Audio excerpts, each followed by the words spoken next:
They kicked me out on my 18th birthday celebration and said I'd never amount to anything. I can still feel the sting of that sentence sharp enough to split the person I was from the woman I'd have to become. I left with a suitcase, a soaked dress, and a promise to myself. Survive. First, rise later. 14 years later, I walked into my sister's wedding. The room froze. Her husband stared at me and asked, "You two know each other?" I smiled too well, but the real surprise wasn't his question. It was the way my family reacted, like I'd returned holding something they desperately didn't want exposed. Most people talk about childhood, like it's a warm place they can walk back into whenever life gets hard. Mine was more like a hallway, narrow, echoing, and lined with doors that only opened for my younger sister, Claire. If you've ever grown up as the responsible one, you know the script. I learned early that being quiet kept the peace, that stepping aside kept the household running, and that love in our home came with conditions printed so small you didn't notice until you failed one. My father, Malcolm, ran a family law practice in the city. He carried himself like every opinion he had was a legal fact. My mother, Vivian, mirrored him, repeating his beliefs as if they were gospel. And Claire learned quickly that being the favorite was a full-time position. She played the part beautifully, soft voice, wide eyes, a talent for looking helpless at exactly the right moment. I remember watching them from the hallway. When I was a teenager, my father leaning over her homework, my mother fussing with her hair, before piano recital. I'd stand there with my backpack still on, holding straight a report cards they never asked to see. You tell yourself you don't care. You tell yourself it doesn't matter. But cracks form quietly long before anything breaks. Even then, I worked after-school shifts, weekend jobs. I saved everything, counting it in a little tin box under my bed, my way out, my future. When my acceptance letter arrived, I cried in the parking lot behind the grocery store, where I stocked shelves. Claire got balloons, cake, a family dinner. I told myself it was fine. I told myself fairness was a luxury some of us just didn't get. Marcus came into my life years later, when I was working the night desk at a hospital and studying between patient charts. He was a resident, then sharp kind, always noticing when I hadn't eaten or when I'd fallen asleep on my notes. He didn't ask about my family at first, maybe sensing that the truth lived behind a locked door. Noah came after that, a miracle wrapped in laughter and sticky fingers, a reminder that I could build something better than what I came from. For a long time, I avoided anything that carried the Hart name. Family photos, holiday gatherings, even the city block where their law practice sat. But the wedding invitation changed everything, not because I wanted to see them again, but because the envelope held a weight I couldn't name. And deep down, I knew walking into that ballroom would mean opening a door I'd kept shut for more than a decade. 14 years later, I walked into my sister's wedding. If the past had a temperature, the ballroom felt exactly like it. Too bright, too polished, too eager to pretend nothing had ever happened. Chandeliers threw gold onto marble floors, and guests in elegant suits drifted like they were part of a scene staged for a magazine spread. I stood at the entrance for a moment, smoothing the front of my dress, steadying my breath. Marcus rested a reassuring hand on the small of my back, and Noah clutched my fingers, craning his neck to see the towering cake across the room. "Mom, do we know anyone here?" he whispered. "Only ghosts," I thought. We stepped forward, and conversations didn't stop, but they shifted softly like curtains catching a draft. Faces turned, eyes widened. It was subtle, but I felt it. Recognition spreading in tiny waves. A few lawyers paused mid-sentence when they spotted my name on the place cards near the entrance. I was used to that reaction in professional settings, but not here at a wedding where my own family had once sworn I'd never be more than a failure. Claire appeared first, She turned toward me with the exact expression I remembered from childhood, surprise melting into calculation, calculation hardening into panic. Her white gown shimmered under the lights, but her shoulders tensed, and the smile she tried to form wobbled like a poorly tied ribbon. Lauren, she breathed as if saying my name might summon a reckoning she wasn't ready to face. Behind her, my parents froze. Malcolm's jaw clenched, and Vivian's hand flew to her necklace, a gesture she always used when caught off guard, as though clutching pearls could rewrite history. Why? Why are you here? My mother whispered. I lifted the invitation slightly. I was invited. Before they could respond, movement stirred beside Claire. A man stepped forward broad-shouldered, polished the kind of poised confidence that comes from years of legal training. Benjamin, her husband, the groom. He studied me with the analytical calm of someone trained to read people in seconds. His eyes flicked from my face to the small name badge clipped to my clutch, and something sharpened in his expression. You two know each other? He asked, glancing between me and the family, who suddenly looked like they were standing on cracking ice. The question struck a silent chord through the room. Claire went stiff. My parents blanched. Guests nearby slowed their steps. The air tightened, waiting. I felt the old ache tug at my ribs. The memory of rain, the slam of a door, the words that carved themselves into me the night they drove me out. But beneath that ache was something steadier, stronger, the woman I'd become. I smiled. Too well. Benjamin blinked, confused, and in that tiny hesitation, I saw the first thread unravel. Claire's fingers knotted in the fabric of her gown. My mother's lips parted like she wanted to intervene, but had no script prepared for this moment. Marcus leaned closer. You okay? He murmured. I'm fine, I said, and for the first time in a long time, it was true, because I could feel something shifting, not loud, not chaotic, but quiet and inevitable, like pressure building beneath glass. And deep down, I knew this was only the beginning. Claire tried to recover first. She let out a shaky laugh, the kind she used to give teachers when she hadn't read the assigned chapters. We just haven't seen each other in ages, she said, reaching for Benjamin's arm like she needed an anchor. Benjamin didn't lean into her touch. Instead, he kept studying me with the kind of curiosity that made Claire visibly uneasy. Your last name is Hart, he said thoughtfully. So is hers. But she never mentioned. She doesn't like talking about the past. My mother cut in sharply. Today is a happy day. Let's focus on that. But her voice trembled, and Benjamin noticed. He turned to Claire again, slower this time, more deliberate. Why didn't you tell me you had an older sister? Claire opened her mouth, closed it, opened it again. It just never came up. The weak answer hung between them like smoke. Marcus squeezed my hand. A few nearby guests stopped pretending not to listen. I didn't need revenge. The truth was doing the work for me. A server passed with a tray of champagne. I picked up a glass, letting the cold stem settle into my fingers while I watched the three of them, my sister, my mother, my father, shuffle under the weight of a story they had spent over a decade trying to bury. Malcolm finally stepped forward. Lauren, he said in a low voice meant only for me, but too brittle to stay contained. I don't know what you're trying to do, but this isn't the place. That old instinct, the one that used to make me shrink, apologize, fold myself smaller, flickered for a moment, then died.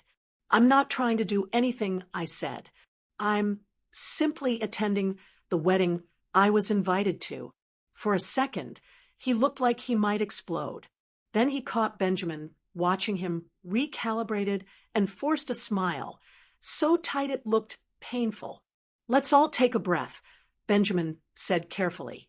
I'm just surprised. Claire told me she handled the family law practice alone for years, that her parents depended on her, that she was the only one who stayed. My eyebrows lifted a fraction. Is that what she said? Claire paled.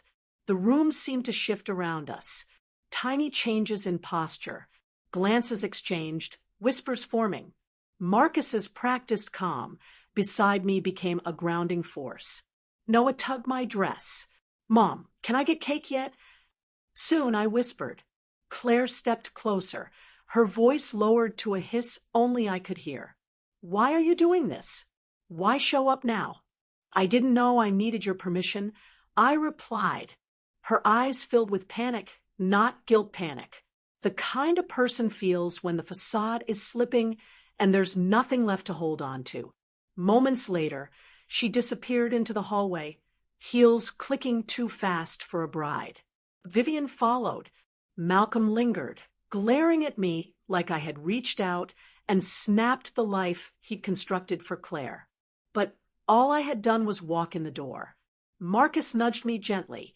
She's unraveling, he murmured. No, I said softly.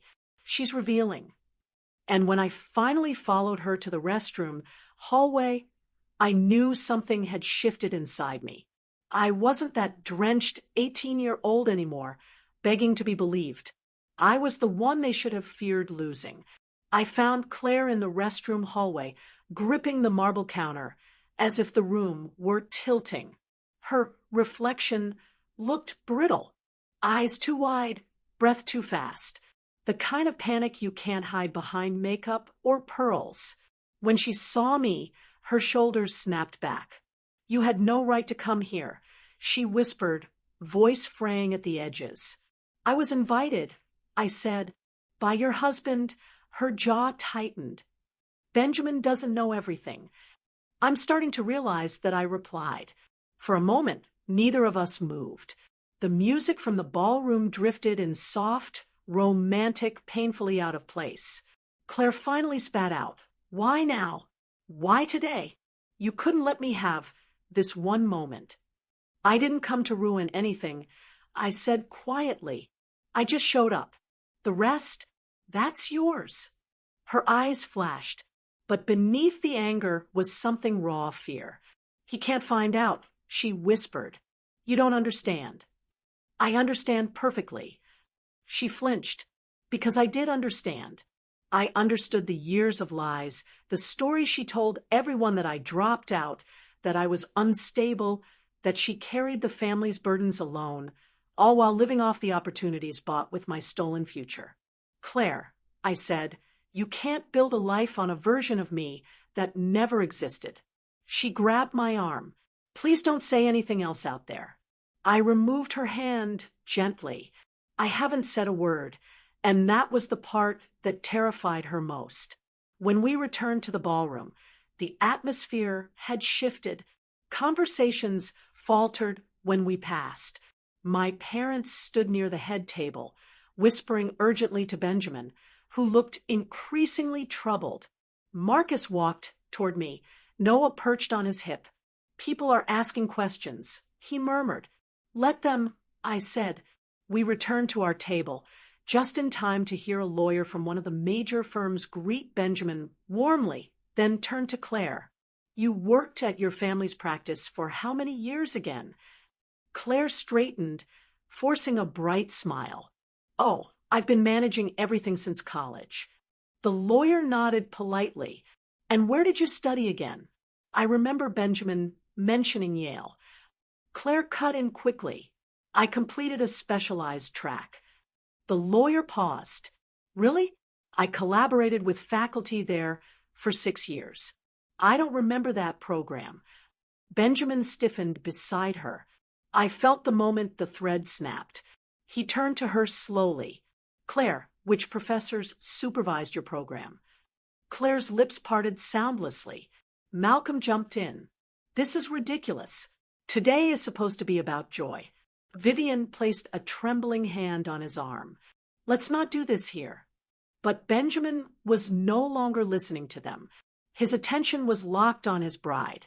You lied, he murmured. Did you ever even attend Yale? Claire's breath hitched. The room fell into a hush, so absolute it felt like gravity shifted. I didn't step forward. I didn't interrupt. I simply watched the same way a witness watches a building sway before it collapses under its own faulty beams. Benjamin exhaled sharply. Claire, who is she really? He nodded toward me. You said she was unstable. You said she cut the family off. You said I had to. Claire broke in, the words tumbling out. If I didn't, they would have looked at her, not me. You don't know what it was like. Her voice cracked, and suddenly she wasn't angry anymore. She was unraveling. She's always been smarter, Claire whispered. Always. Everyone favored her. Favored me, I repeated softly. Claire, they threw me out. There it was. The truth she'd never wanted acknowledged. Not publicly, not with witnesses who would remember. Malcolm stormed forward. Enough. You will not take attention from your sister's day. I met his glare calmly. I'm not the one taking attention. Benjamin faced him. Is it true? Did you kick her out on her birthday?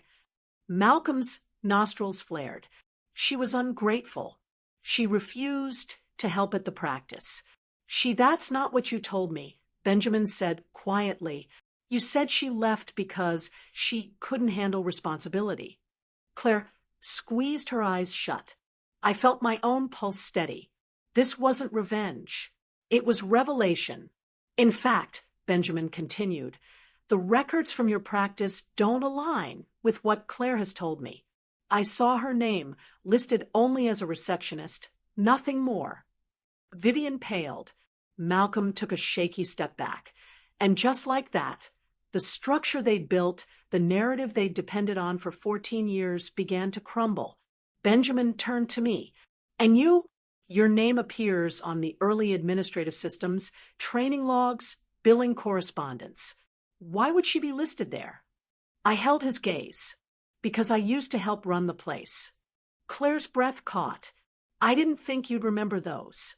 I remember everything I said.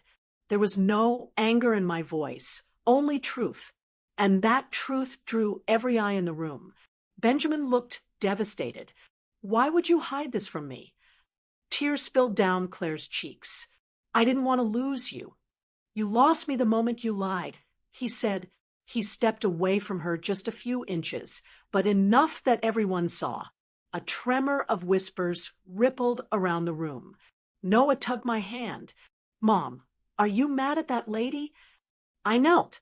Nobody, just sad. He nodded solemnly. People shouldn't lie. Benjamin approached me slowly. Lauren, he said, his voice low but steady. How much of what they told me about you was false? Most of it, I answered. Malcolm lunged forward. Don't listen to this. He didn't finish. A man from the investigator's office had stepped into the ballroom, one of the quiet figures who'd been tracking the financial inconsistencies I'd reported months earlier. Without malice, without commentary, just facts. The sight of him made Malcolm go rigid. Vivian swayed. Claire let out a small, broken sound. I didn't move, didn't speak, didn't smile. Justice doesn't always arrive loudly. Sometimes it walks in the door and simply stands there long enough for the guilty to recognize themselves. Malcolm swallowed hard. This is a private event. The investigator spoke calmly. I won't disrupt the reception. I'm here only to deliver documents regarding the practice's billing practices. They should be reviewed promptly. He held out the envelope. No one reached for it. Finally, I did. Not to claim it, just to hand it back to Malcolm. You should open this, I said softly. The room was so quiet I could hear the fragile tremor of paper. As he took it, Marcus stepped beside me, his presence warm and grounding. Noah leaned into my legs, sensing tension, but not quite understanding it. Benjamin looked at me with something like respect softened by regret, sharpened by truth and grace. She sank into a chair, her gown pooling around her like a fallen curtain, hands shaking as she stared at the life she'd built on borrowed pieces. I didn't feel victory. I felt release. Benjamin exhaled once more. You two know each other. He whispered again the same words as earlier, but laden with a very different meaning. I smiled gently, too well, and this time the room understood exactly what that meant. The wedding ended in a silence no music could repair. Guests drifted out with hushed voices, casting glances that held equal parts sympathy and disbelief. Marcus drove us home, his hand resting over mine, grounding me in a way my childhood never had. Noah fell asleep in the back seat, his small breath steady and untroubled. By the next morning, the practice investigation had escalated. I didn't push it forward. I simply responded to the request for old records, nothing more than the truth they had once forced me to carry alone. The consequences belonged to them. A week later, Benjamin reached out, not for drama, but closure. He apologized for believing the version of me he'd been fed. I accepted, not because he deserved it, but because I no longer needed anything from the past. Life settled into something gentler. My office felt lighter, my garden brighter.